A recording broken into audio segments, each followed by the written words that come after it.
ભક્તિ માટે મારવાનું વિચારી રહ્યા છો?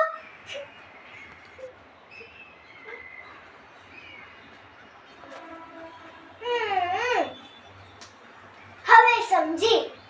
મને લાગે છે મારા કાન્હાએ તમને મોકલ્યા છે, જેથી હું હસતી હસતી તમારો ભય ઉતારી દઉં, હે ને? હવે સાંભળો, જો ઘરમાં પ્રવેશ કરશો તો મારા દીવા સાથે સંઘર્ષ કરશો.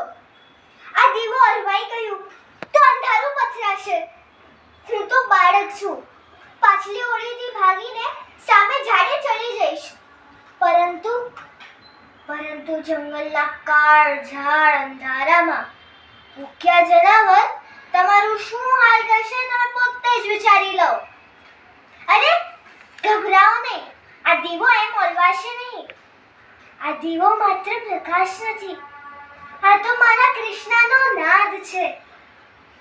હવે હિંમત રાખો અને ઊંડો ઓળંગો, અને યાદ રાખજો, હું નાની છું અને તમે ટોળામાં આવ્યા બળવાન. સામનો તમારી તલવારનો અને મારી ભક્તિનો થશે.